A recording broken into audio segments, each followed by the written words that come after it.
جراج فاضي بالكامل. فحاليا بهذا الشكل نعتبر مستعدين نسوي الجلتش في هذا الجراج. وتمام نبدا بالجلتش على طول بكل اختصار. وانت في هذا الجراج كل اللي عليك انك ترفع الجوال بس بعدها اشتري السيارات اللي تبغاها بالجلتش. حاليا فلوسك تعتبر مجمده. وطبعا تقدر تشتري سيارات طيارات اي نوع من انواع المركبات بدون اي مشاكل. وطبعا اكيد اذا كنت تبغى تجيب الملايين والمليارات من هذا الجلتش فما لك الا سياره الديلكس. كل اللي عليك انك تشتريها وتمليها في الجراجات عندك. والافضل تحطها في جراج 50 سياره الجديد. وطبعا حاليا وانت تشتري السيارات راح تنقص منك الفلوس، لكن بعدين في خطوه معينه في الجلتش راح نقدر نرجع هذه الفلوس وفي نفس الوقت نحتفظ بالسياره. طبعا انا حاليا مثل ما انتم ملاحظين ماني بحاجه سياره الديلكس، فبنجرب على اي سياره. على سبيل المثال هذه السياره.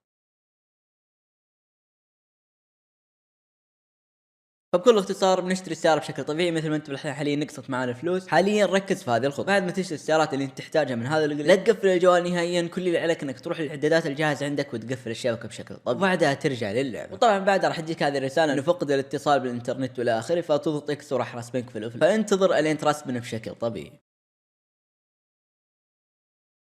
وتمام حاليا اول ما ترسبن كل اللي عليك انك تعلق على التاتش باد، بعدها توجه على اخر خيار اللي هو خيار الدايركتور وتدخل عليه بشكل طبيعي.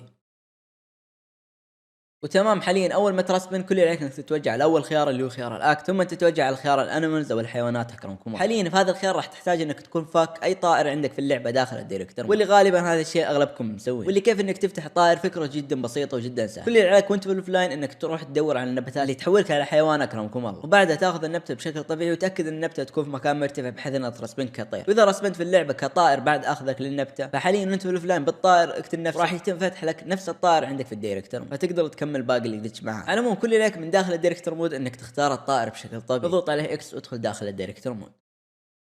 وطبعا اول ما ترسبن راح ترسبن بالطائر بهذا الشكل. فحاليا كل اللي عليك انك تبدا تطير، وتحديدا تبدا تبحث عن اي طريق مليء بالسياره وتبدا تطير فيه بهذا الشكل بشكل موازي للسيارات، وتاكد انك تكون في الطريق المعاكس بحيث ان السيارات تجيك بهذا الشكل. بس حاليا وانت بهذا الشكل علق على التتشوات توجه على الخيار الاخير، لكن لا تضغط عليه، خلك فاتح التتشوات وحط على هذا الخيار بهذا الشكل. حاليا حاول تخلي اي سياره تصدم مثل ما انتم ملاحظين حاليا الشاحنه قدامي بالضبط، ولو كملت قدام زياده راح تصدم. فركز في هذا الخط. كل اللي عليك انك تبدا تتوجه على الشاحنه بحيث انها تصدم، لكن قبل تبدا تصدم كل اللي عليك انك تضغط اكس على الخيار المفتوح عندك. راح تجيك هذه الرساله انتظر فيها من 5 الى 10 ثواني، بعدها اضغط على اكس وبعدها راح تجيك شاشه سوداء. فكل اللي عليك انك تنتظر.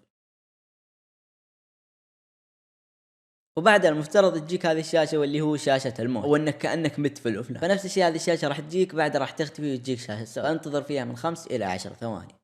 على العموم تقريبا بعد الانتظار لمده 10 ثواني في هذه الشاشه، حاليا كل اللي عليك انك تعلق على التاتش باد ثم تضغط على سهم فوق اكس، راح تجيك هذه الرساله اضغط عليها. طبعا وقت ما تسوي هذه الخطوات الشاشه عندك راح تبقى سوداء لين تحديدا لما تخلص من هذه الخطوه راح تجيك هذه الرساله مثل ما ذكرنا تضغط عليها اكس. وطبعا بعدها اللي راح يصير انه راح يرسمك داخل الدايركتور. حاليا توجه لخيار ما قبل الاخير واللي هو انك تطلع للاوفلاين، وكل اللي عليك انك تدبل عليه اكسات.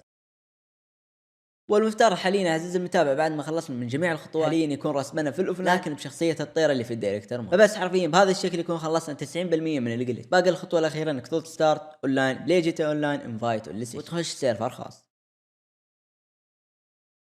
وبس حاليا الف مبروك اول ما ترسبن بهذا الشكل يكون خلصنا من الجلتش بشكل كامل. طبعا اول ما ترسبن ركز في الفلوس عندك راح تحصل انها مثل ما هي ما نقص منها اي شيء، لكن في نفس الوقت جميع المركبات اللي انت شريتها راح تحصلها عندك موجوده في القرع. على سبيل المثال انا شريت هذه السياره موجوده عندي لحد الان ما راح، مع ذلك الفلوس عندي ثابت. فحاليا عشان تحفظ جميع السيارات اللي انت شريتها كل اللي عليك انك تغير اماكن، والخيار تعديل اماكن السيارات موجوده في جميع الجراجات. وبس بعد افتح التاتش باد وغير ملابسك بحيث تجيك دائره الحفظ. كذا الف مبروك تم حفظ السياره وخلصنا من الجلتش بشكل كامل.